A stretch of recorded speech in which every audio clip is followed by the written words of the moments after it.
Hello, everybody, and welcome to another episode of The Created Economy. It's a weekly interview series where my co-host, Greg, and I chat with the players around the creator economy at large and discuss the key topics to impacting the growth of the industry. We normally post our episodes live on Wednesdays.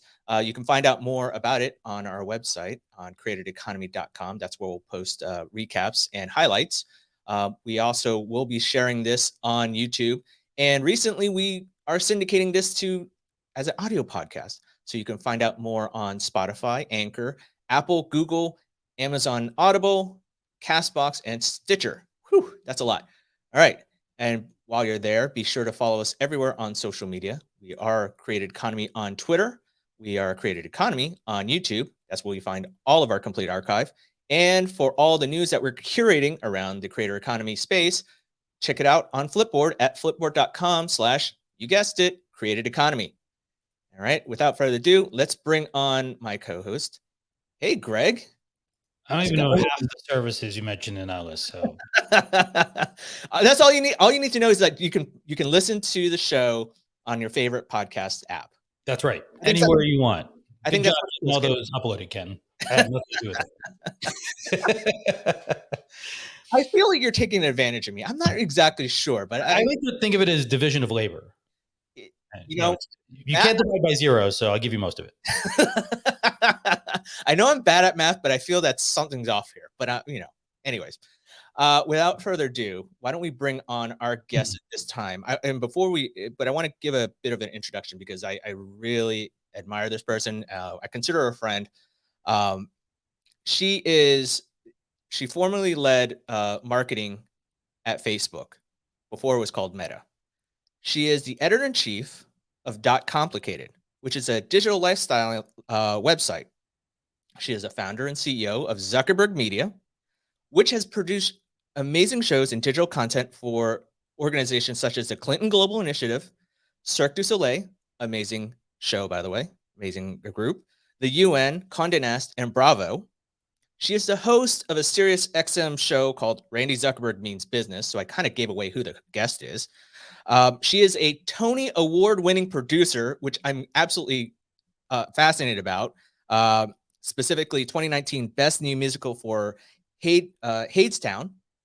And she is a NFT Web3 enthusiast. She's an investor, startup investor, and everyone, let's give a warm. I forgot. She's not scared to make a music video. Oh, this is also true. She's an amazing singer too. But anyways, but before and beyond all the platitudes that we're just heaping on her right now, let's bring her on and waste no time in talking about the Web3 space. Everyone, welcome Randi Zuckerberg. I feel like I need to rock out a little bit now. Thank you. That was such a fun introduction. I appreciate you. I'll give you sound effects too. I love it. Thank you both so much. What a pleasure to be here chatting with you today. Oh, it's our pleasure to have you. And I think you've done so many things in your time, and I'm curious how you got to your focus on Web3. And we have a lot more to talk about your Hug Accelerator, all the other stuff that you're doing with NFTs, but you've kind of been through the technology landscape. And I'm curious how you see this intersection between tech, media, and lifestyle, and what is the fascination with Web3? It's a great question. And, for anyone out there who feels like they're on like a third or fourth chapter of their career, that's where I am in my life. And I feel like this is finally the chapter that makes sense. And I know, Ken, you and I have known each other for a long time. Mm-hmm. And so you can tell me if this description of myself is accurate, but I've always described myself as having an entrepreneurial brain and an artist heart. And what that means is that I've always loved both of those worlds, but never really fit into either in like the perfect cookie cutter way. I was always a little too artsy for the tech world. They didn't quite understand, like, why is this woman singing? Why does she want to like go be on Broadway?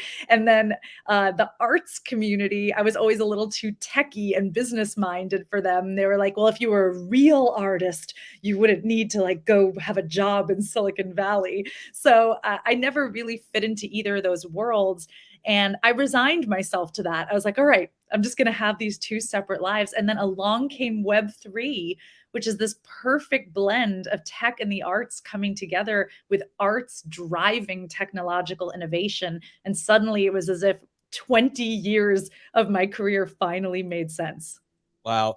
And I was, as I'm doing research on all the stuff that you've done, you I mean, primarily we can talk about your Hug project that you have that's launching. We'll talk about more about that in a little bit. But you've also had your hand in a bunch of different NFT projects, and I agree with that. Your description in terms of that blend between artistry and technology works together, and you see that in everything that you've done, both in while at Facebook, and also as a producer and just in general with Zuckerberg Media. And it's obviously it's like, oh, it's not that far of a stretch to see you do that now with NFTs because this is a new form of artistry, and and it's digital art. It's opening up a lot more opportunities for people and not only for startups and entrepreneurs, but also creative minds as well. Um, but I want to know, like, can you give us a little bit of a catalog of a library of all the projects that you're working on right now that are associated with NFTs? I mean, we have Hug, My Um, BFF with Brit.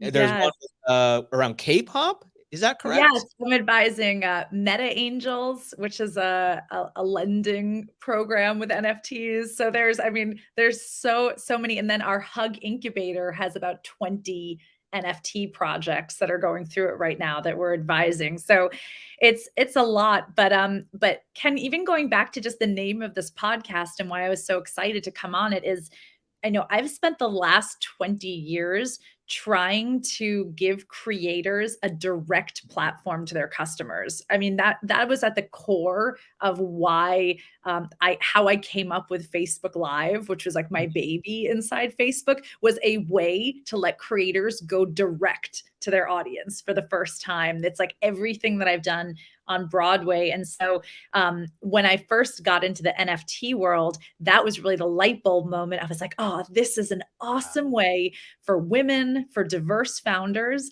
and artists to just go direct to their community, no middlemen, no like begging VCs, like let's just go straight to the source of the money and the community. So that's I think why I was so excited about it. When I first started in the space, I thought I was coming in as a collector. Just I love art. I love collecting art, and I soon found myself as like the mama bear to a lot of these emerging artists. Like I was just taking all of these founders under my wing because I saw people making kind of the same mistakes that I had made on the front lines of Web 2. And I was like, no, let me take you under my wing and like, let's do this together. And it got to the point where in January, I think I looked at my portfolio and I was advising about 20 different companies and it was not sustainable. And so that's when I created a formal incubator to actually put the NFT projects through. Cool. Greg, I know you have a bunch of questions for Randy. Why don't you ask some there? Sure. Yeah, absolutely. Well, Randy, it's a pleasure to meet you.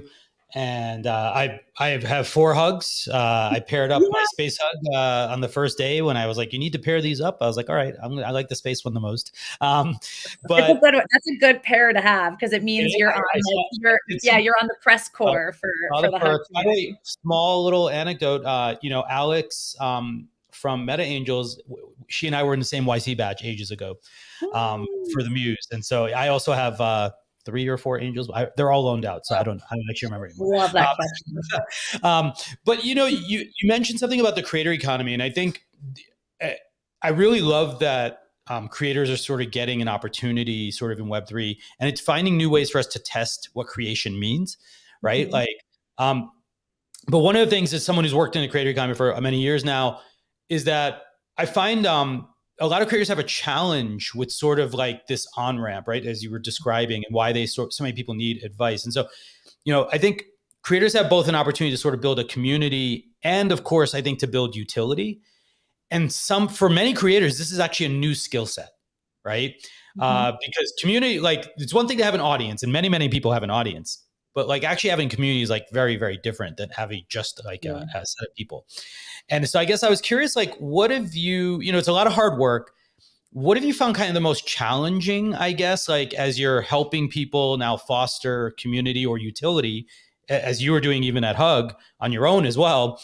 And then if there was anything surprising that you thought maybe was easier than you thought, or something about like the space in general. Totally. I think that's such a great question. And we could talk about this for hours, but I think the way I like to equate it is that launching an NFT collection is like writing a book.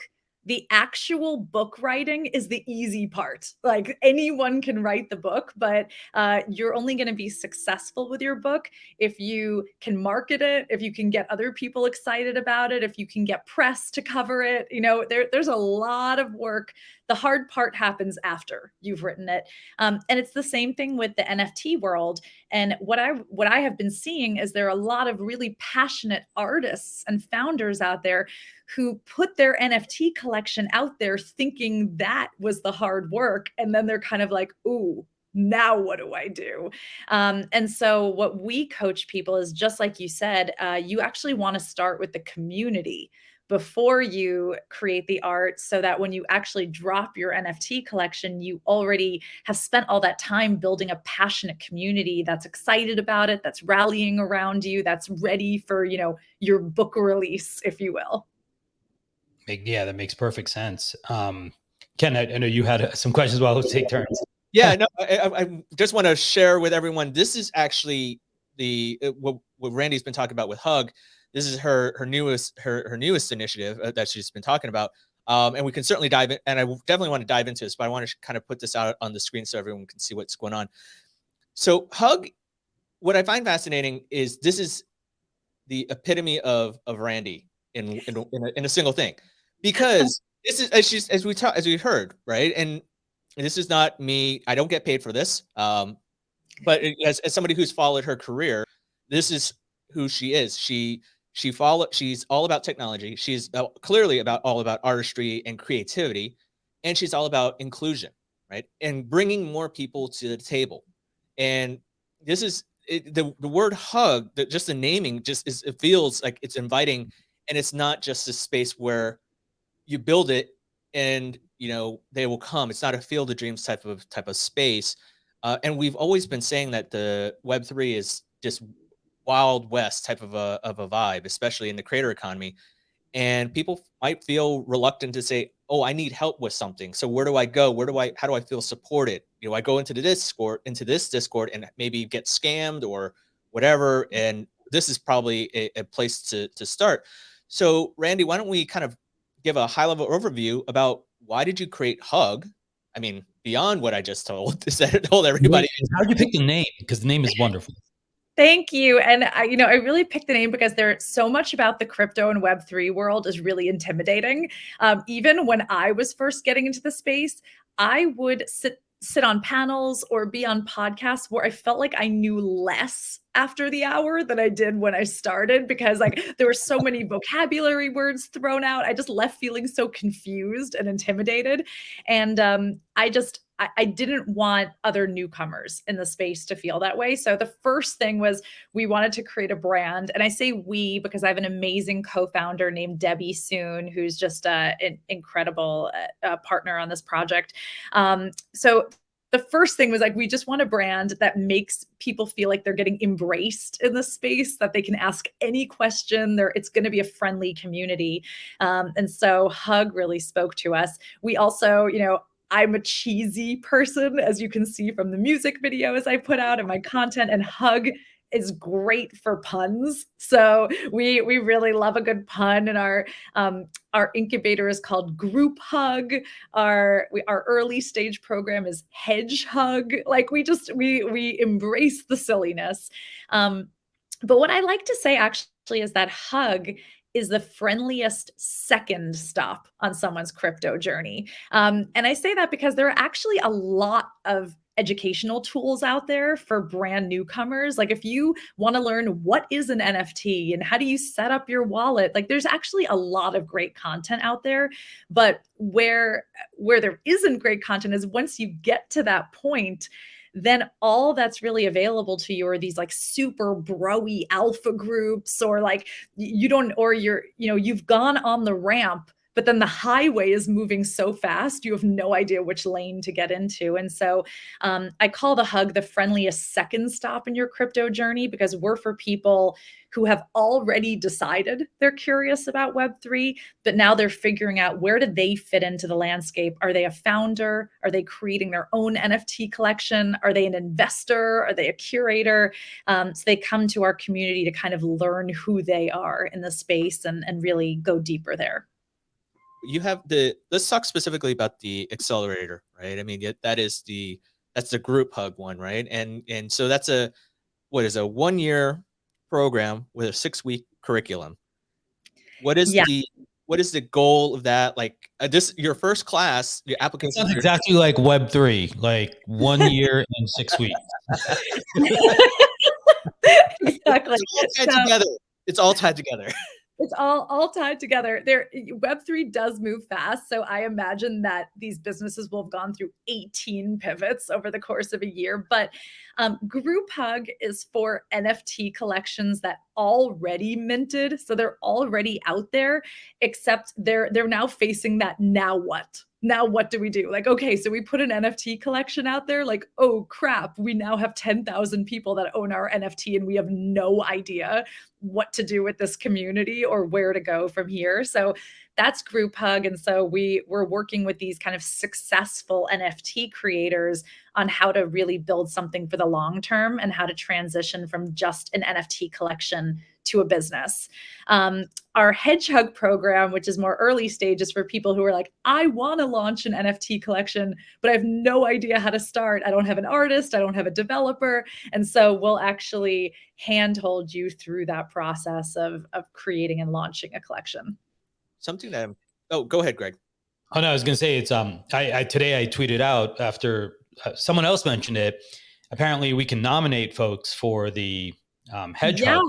Yes, if you have the Hedgehog, either side of the hug, you can nominate someone for a Hedgehog, and same with our Air Hug, you can nominate an artist in residence or Air Hug. It is all very clever. Like, and I will say, just my observation as someone participating in it, there's so much more thought that went into it than like the name, sort of belies sort of the complexity underneath it.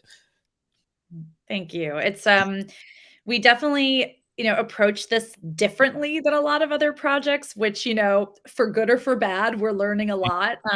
For example, we did a closed mint, so it wasn't open to the general public. People had to apply to get into our mint so that we could make sure that the right people were coming into the community. And also we gave away half our NFTs for free, just because, if you are trying to build the inclusiverse, it's important to not price people out. And there are a lot of people out there who want to learn about Web3, but don't necessarily have $300 in their wallet to mint an NFT. And we wanted to make sure that they were not being priced out of learning. Because I think even if you don't have money to spend in Web3, it's important to get in there and learn, because these are the careers of the future. So that was sort of our very different strategy that we took. Yeah. That's been interesting and exciting. We're in such a busy time now, right? No, sorry, I was going to say, like with Moonbirds did one approach. You all had a very different approach. BFF did theirs, and it was also another very interesting. I bought a bracelet over the weekend, literally, so I could get into a raffle, which I luckily won, so I could mint, right? Like, but yeah, there's a lot of innovation happening, I guess, in the ways and the approaches. I actually have a question for you, I guess, Randi, though, but the space is getting very busy, right? And there's a lot, a lot of noise now. Are you feeling like we're landing at a place where like the only way to succeed is going to be like with a launchpad accelerator model? Because Meta Angels has their own accelerator that's just coming out now. My guess is PFF will have variations, or things along these lines as well. I think they're all great efforts. But doing it on your own seems really challenging. And this is the model for success for the future. I think you're right. I mean, listen, there will always be collections that are breakout hits that didn't need that help. But, it's like launching a new podcast today. Like 6 years ago, you could have launched a podcast on anything, and just having a podcast would probably have guaranteed you some level of success.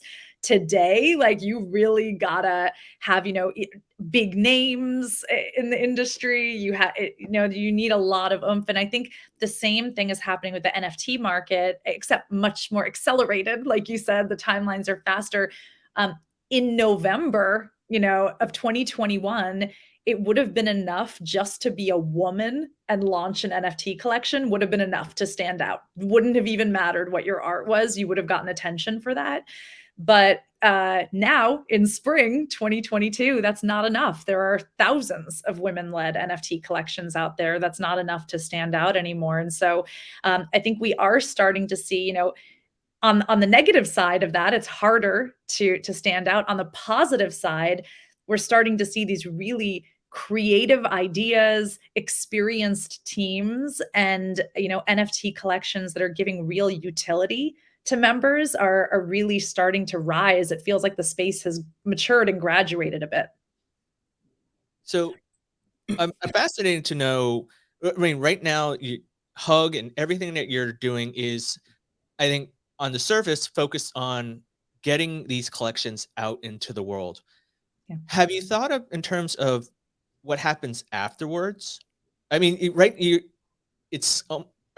you helping these artists, these, I guess, creators, practice the same methodology that you're doing? Because as you look at what you've done with the Hug NFT, how it unlocked, all these different areas, is that kind of what you're teaching these creators to do as well? Like, what is there beyond? What is the value of an NFT beyond the art itself?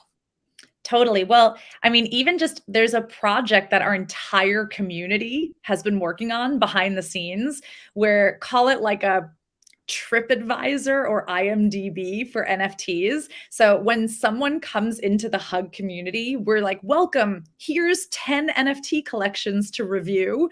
And everyone who's in our community is helping to review collections, do research on them. And so we actually were putting together this database that we're calling the Hug Hub, that's going to be open to the whole community, where you can sort and look for NFT collections by, woman-led, Black-led, LGBTQIA-led, or by the social cause they support. Every project is seen by 30 eyes. 30 curators review each project in our community. And because I think, the number one problem that people have in this space, if they're creating a collection, is discoverability. If you are not in the top 50 projects on OpenSea, you are invisible, basically, in this space. And so I think that's the biggest value that Hug can give back to the community, is helping all of these amazing projects be a bit more discoverable, and having them vetted by, people that are trusted in the community. But do you help them look beyond just the artwork itself, and Yes. saying, hey, this is what you could do with this, unlock this? Totally.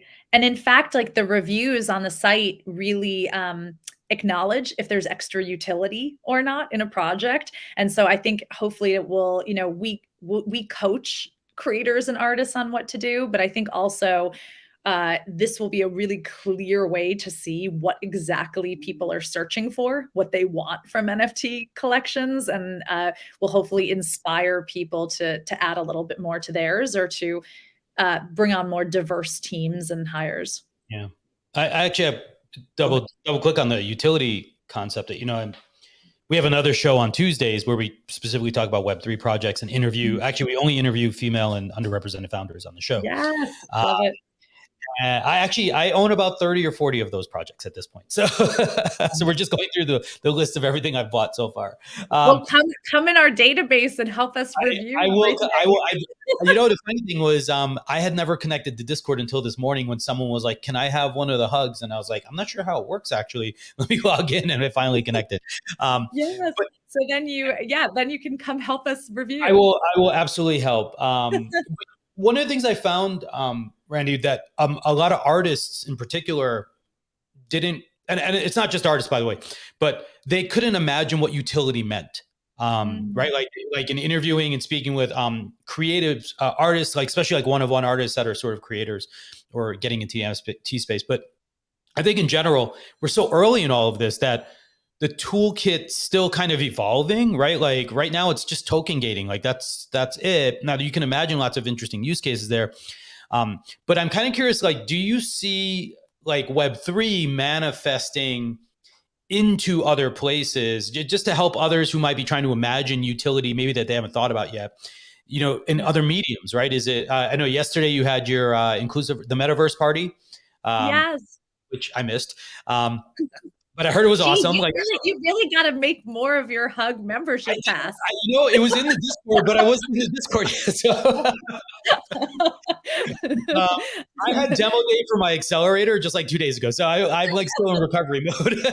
I'm just teasing you. Just teasing. No, for sure. I want to take more advantage of it. But you're absolutely right. Like, you know, you're doing amazing work in the metaverse. There's maybe some meetup groups I think I heard were going on. There's IRL stuff, digital. I'm kind of curious, like what excites you about like the new places to take Web3 and new ways or other ways to inspire people to think about utility beyond like just token gating things? Totally. I think that's a really great question. And I think, we're just at the beginning, like you said, of what we're going to see. So all of us who think we're being so creative and so smart right now, we're going to look back on this in 5 years and it's going to be, it's like when you couldn't SMS people unless they were on your same network. And so like SMS was useless. Like we're going to look back in 5 years and be like, oh my gosh, we actually thought like that was a great idea. You're just lucky our audience is really old because no one would understand. But I mean, I feel like, when I try to explain to my kids that kids, like your dad and I used to not be able to text each other, even though we both had mobile phones. Cause like he had AT&T and I had Verizon. They just like look at me like I had like remember, it used to it was long distance when you also called across network. I mean, it was a disaster. Anyway, so like that's where we are in Web3 right now. So we are making the most of what we have on the table, but there's going to be so much more that's unlocked as the tech improves, as the UI and UX improves. But I know, for example, a few things we're trying to do, and then I can give examples even from other collections that I'm not involved with that I like. So I'll start with World of Women, which is a collection that I love. Wait, before you do that, can you tell us about your party from last night, though? Yes. Okay. Yes. So we had a lot of our community was talking about how they were interested in the metaverse, but had never been. And so we decided, I launched a fun music video yesterday about Ethereum and smart contracts, like basically trying to explain what smart contracts are in a 2.5-minute music video.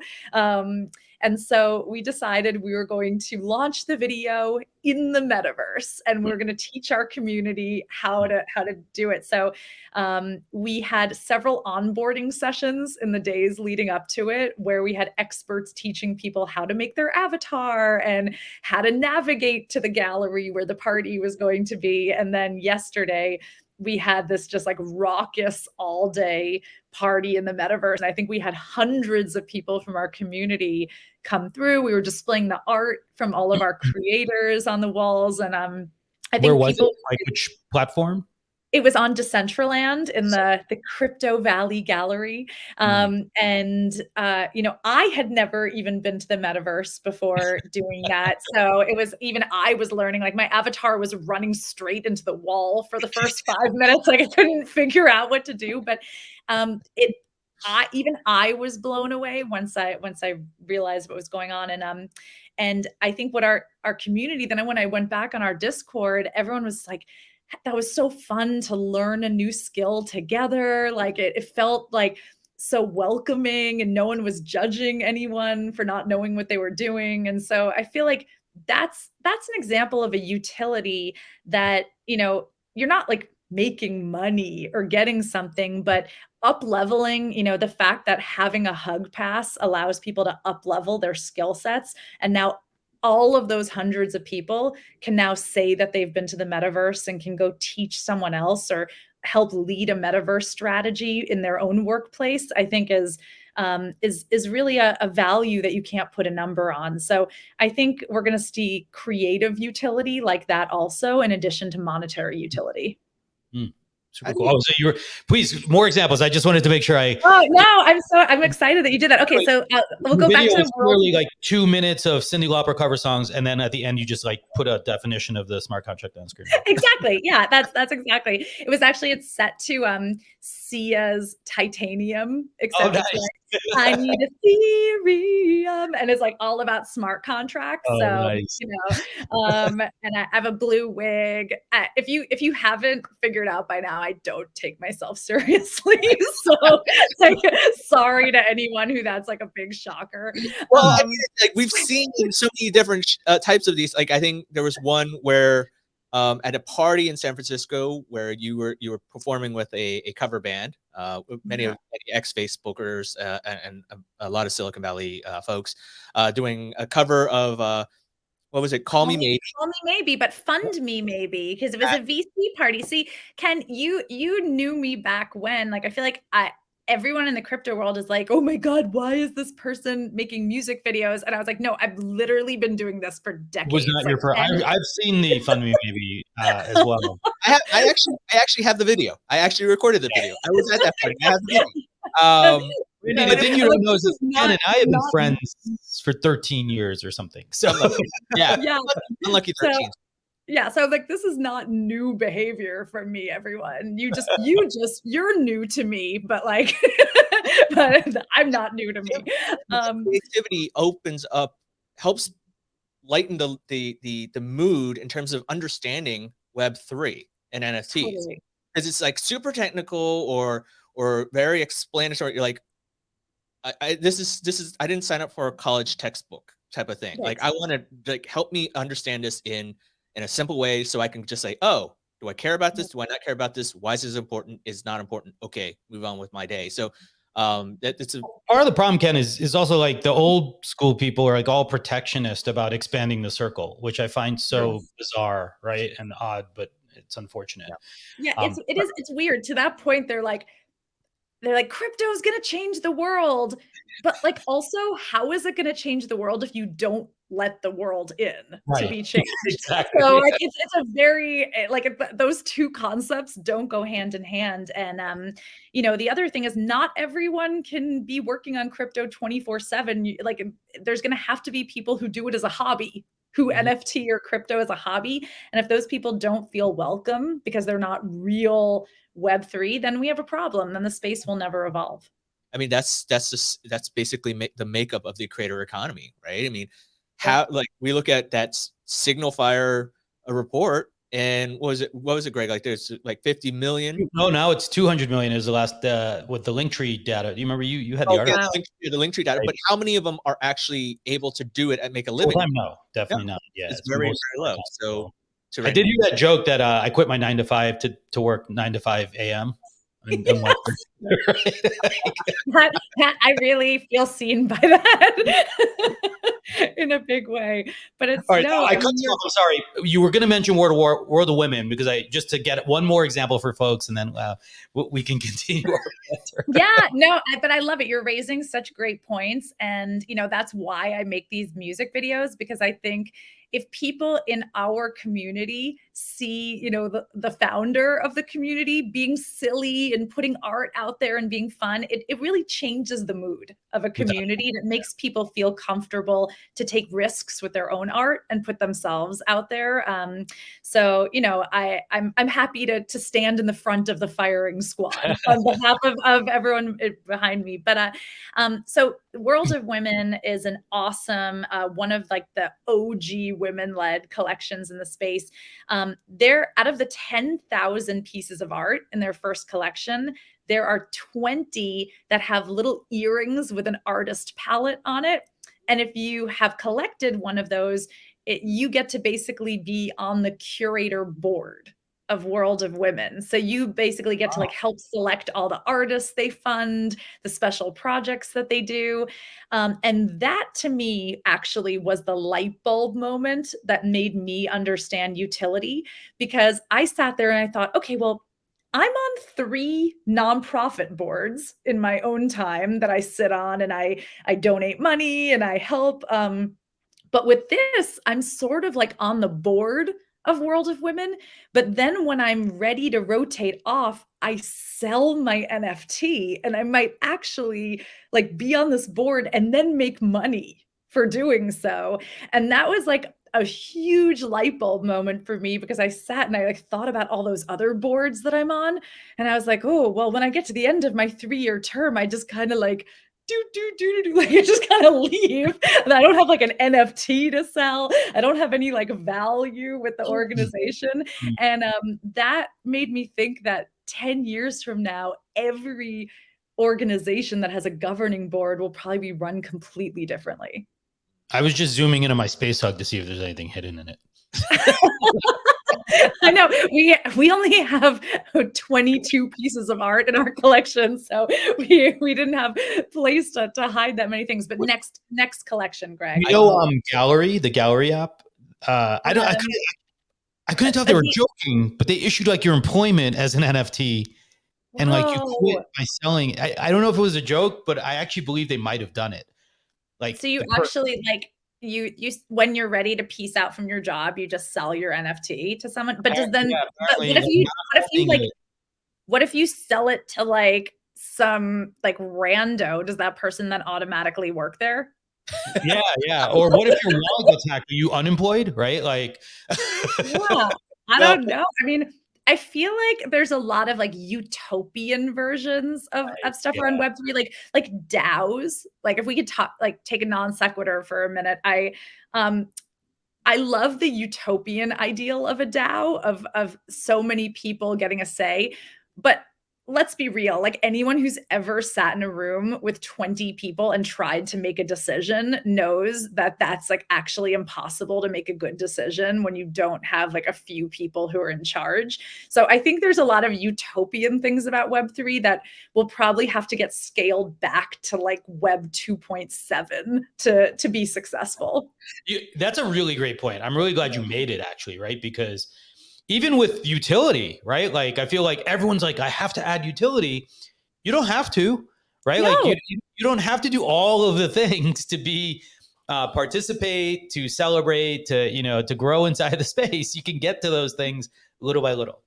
Absolutely. Like I have beautiful paintings on my wall. I don't like expect when I walk past them that like they're going to like talk to me or throw money at me or do anything. Like awesome if they do. Like it's okay to just like value the art.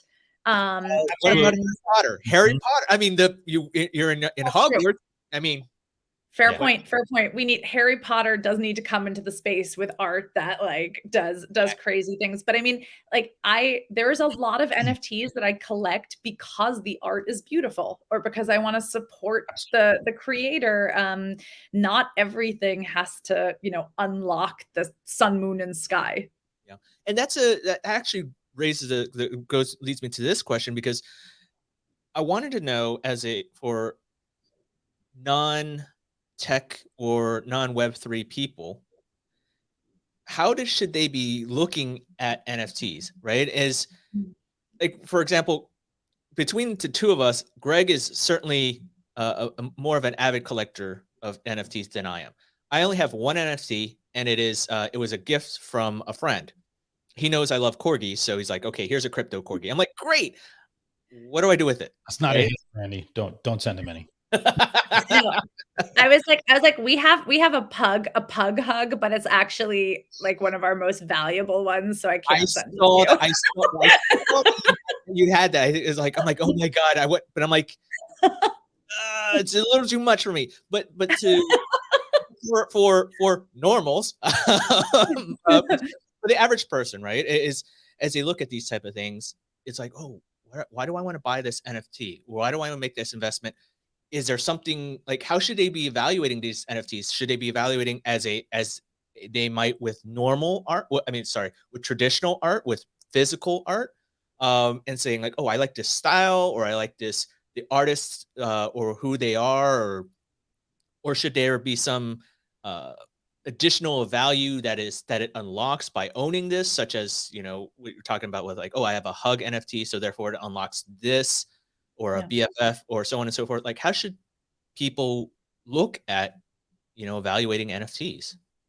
It's a great question. And I always recommend, honestly, that new people just spend some time in the space before they ever spend a dollar.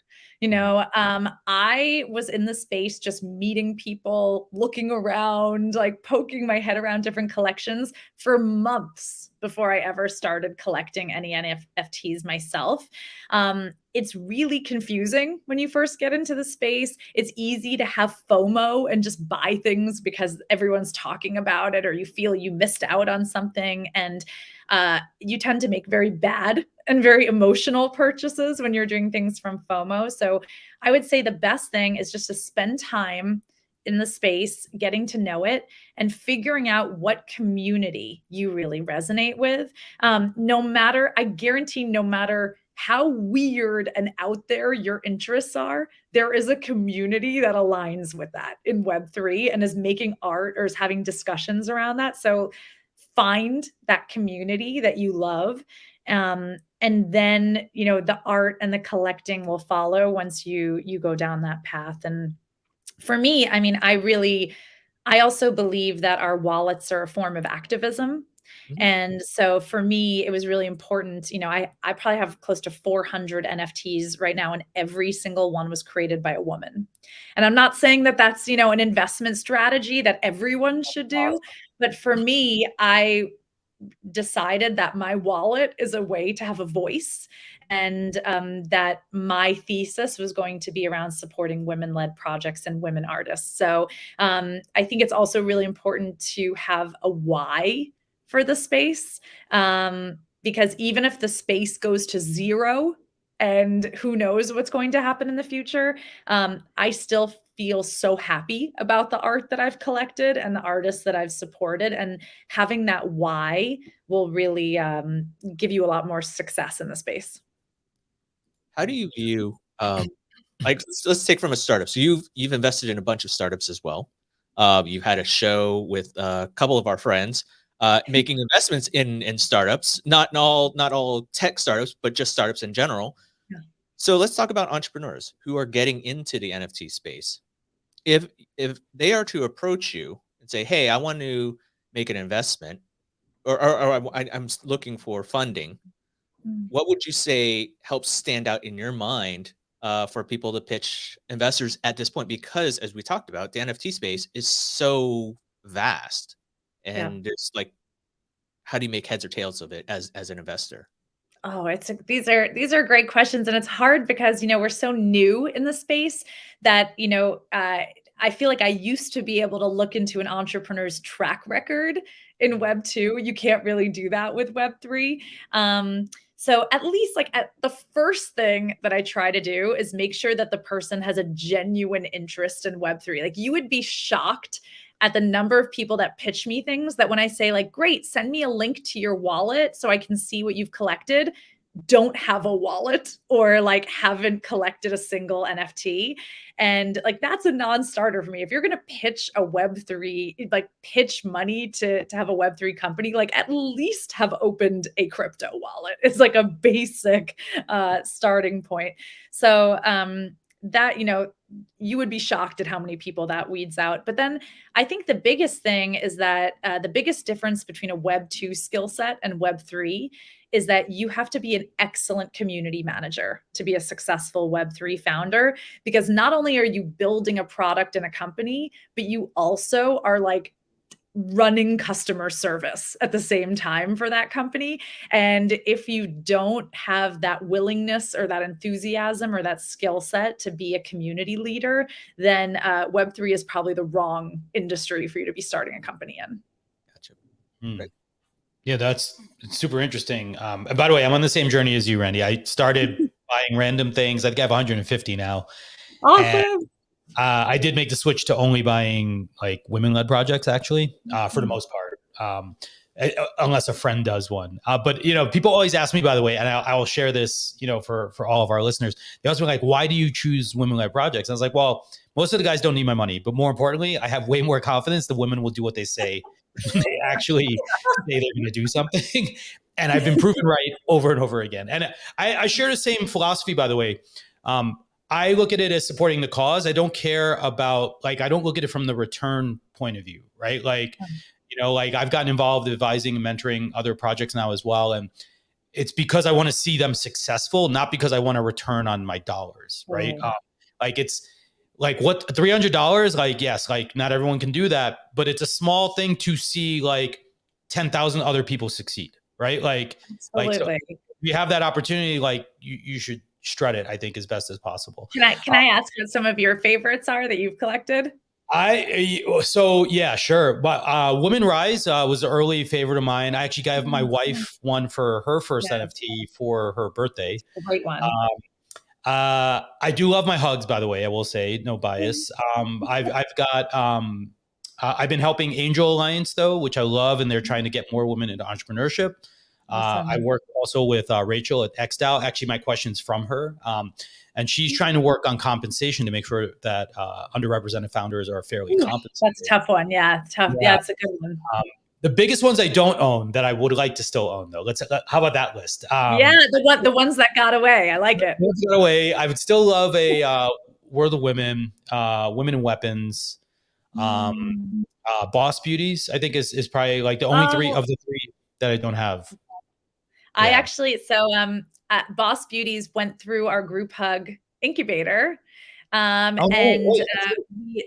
then we just helped them raise a $4.4 million seed round from traditional investors, and then I'm joining their board through that round. So that's that collection has a very special place in my heart. That is amazing. Boss Beauties was another one that I really like. I just love I love that when World of Women took off, for all of the, classic investor, lemmings following along, all the projects that got to rise, but I thought it was wonderful. Right. And, I see too many people should we say women led? And I tweeted this the other day. I was like, that seems like a great attribute. If I was looking for an attribute to stand apart with. And so I prefer it because it helps me find things that I want to invest in faster. Totally.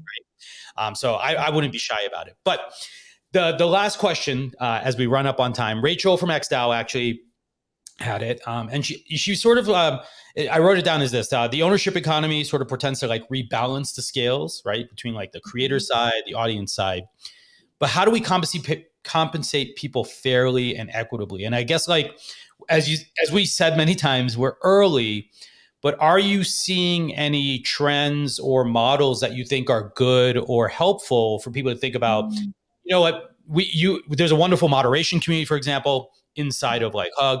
Are they paid? Are they paid in kind? Are they paid, and there's a lot of bias and privilege built into being able to only work for one thing or another. So I'm just kind of curious, how do you see this evolving, or where do you see it now? Or anything that excites you about what's coming next in that arena? Yeah, it's such a great question. And so at Hug, all of our mods are paid in fiat currency. But that's not the case for a lot of communities. And so it's interesting because on one hand, I see both perspectives. I see the perspective of the startup that is, they don't have any capital. The reason they're launching an NFT collection is so that they can get capital to build. And so I understand why a lot of collections promise, NFTs or promise tokens for early work because that's what they have. They don't have money. On the other hand, that rewards people, like you said, who have enough income to be able to work for free and take those risks. I also think like even a lot of the platforms like Discord, for example, rewards people who are there first and fast and on there all the time. A lot of the mints, the way the mints work is it's like we're minting at 1 p.m. Eastern until we sell out. And like that is really biased against people who are on other time zones, who have jobs. So like even for our mint, we were like, we are giving a week to mint. There is no running out, like anyone who's on our list mints in that week. So if you're on vacation, if you're like have COVID, like it's okay. You're not going to miss the minting window. But a lot of projects reward fast grinding, always there. And so, that's one thing that Hug is really trying to fight against. I'm sure there's a million things that we can do better that we're, going to learn and uncover as we go. But I definitely believe that people should get compensated for their work. And it's, I hope that more projects start to consider inclusion in the equation as they're building their projects. I also hope there's another extension of the enterprise that includes that job board, because I think there's so many. We need more visibility into people who can do these things, right? Yes. So come into the Hug Discord and help us build the job board. That's your project, because that's all right. I will see you there. We will do it. The community is super requesting that, definitely. So interesting. Great to hear. Well, Deb was already like, because I chatted with Deb, she's like, oh, because I told her we're looking for some help potentially too, and she was like, oh, I have like people in the community. And I was like, oh, cool. And I didn't understand how to get to that yet, so I'll find it. Awesome. Well, we can help. We can help with your community, or we could build it inside ours. Whatever works best. But I think it's definitely a push pull, and I hope we find a happy medium that doesn't price new entrepreneurs out, that doesn't make it so that you can only launch a project if you have hundreds of thousands of dollars from day one. But I also don't want a world where you have to already be well off in order to participate in Web3. Cool. So Randi, final question for me is, let's talk more high level in terms of the creator economy, because you've been everywhere in this space. We talked about Facebook Live, right? That was probably the early days of what we now consider the creator economy, right? With YouTube. And in that 10, 20 some years, odd years since then, you've had your hand in so many creative projects. You've seen people build technologies. Where we are right now with, this great resignation, if you believe in that, or which is actually pretty true. Then you look at the rise of creators on Patreon, Discord, NFTs, Web3s, and everything like that. What are your thoughts on where the space is going, and is it more than Web3 and NFTs? Yes, I think it's far more than Web3 and NFTs. I also think that, I think people don't understand how much hard work goes into being a creator. There's a lot of unrealistic expectations that I'm seeing in Web3, where they're like, oh, well, that team raised $4 million in a day. But no, that's not really true. That team did it because they worked their asses off for 15 years, like in their career, building those skill sets. And so like the right skills were in place at the right time to do that. And so I see a lot of like unrealistic expectations of people being like, well, I made a picture, I did this. Like, why is no one buying my art? Why is this not happening? I think we just have to shift the mindset. Like, behind every appearance of an overnight success creator is someone who took 15 years to become an overnight success. I think once people appreciate that a little more, that can unlock so much more in this creator economy. Cool. Well, Randi, thank you so very much for joining Greg and I on the Created Economy podcast. It's been wonderful catching up with you. For everyone that's listening or watching, if you want to participate or be a part of Hug, you can check out the website, thehug.xyz. I know that at the time when we're recording this podcast, the accelerator application deadline was on April 30th, but you can go find out more about the accelerator, and hopefully there'll be future classes. Yes, we open up cohorts every month or two. Gotcha. Okay, good. That's great to know. Greg's writing it down in addition to him. And Greg holds a magic ticket to get people an interview because he has the Hedgehug NFT, which means that he can sponsor anyone to get an interview for our Hedgehug program. So anyone who's listening, like he's holding the magic ticket to get you an interview. For those that haven't been watching this, earlier on when Greg joined the show, I noticed, I'm like, wait, that's what he's wearing looks very familiar. And then I looked at the Hug website. He matches the Hug website, and his shirt is the color scheme there. So he's our new spoke, and now he has the matching space hug. So he is legitimately like our new spokesperson. You dress to impress for the job that you want. Isn't that correct? So right. Well, I don't know why everyone thinks this creator economy stuff's so hard. I just show up here and the show appears everywhere. Yeah, exactly. There's no work behind the scenes to be done. No work. No. And we pay in hugs, That's it. As somebody that's covered tech, I'm like, what is this whole, everyone's complaining about work. I'm like, wait a second. We have two totally different perspectives here, Greg. I mean, you're showing up and you're like, oh, it's easy. I'm like, yeah, have you not seen the stack of stuff that's behind me? Yeah. Well, I love Randi, it. I just want to say thank you. It has been just great to meet you in person finally. Like I've been to like so many of the spaces and listened to them after the fact. And it's just great to meet like truly authentic people who are passionate about this stuff and this work. So thank you for joining. Likewise. Thanks for such a fun hour. I loved it. Oh my God, it was so amazing. And hopefully we can have you back to talk more, maybe have you on after the class your first accelerator class graduates, and other stuff that you're working on in the Web3, NFT, or creator economy space. But we'll be in touch for future episodes. That. Thanks so much, guys. Thanks everyone. Bye-bye. All right. Cool. Well, you're right. back. Thanks. Anything you need me to do to upload? Oh, hold on 1 second. We're still just going to wrap up real quick. Greg's fussing with these controls here. I'm not allowed to touch things. Yeah, pretty much, Greg. You just show up and that's it, right? That's all. You got to look pretty. So thanks everyone for joining us on an episode for a great episode of the Creator Economy podcast. We'll have more for you later on. Be sure to like and subscribe us on YouTube and check us out on everywhere you can listen to your podcast. Also, if you want to be a guest, check it out at createdeconomy.com/guest list. And that'll wrap it up for this episode. And we will talk to you all later on. Have a great one, everyone.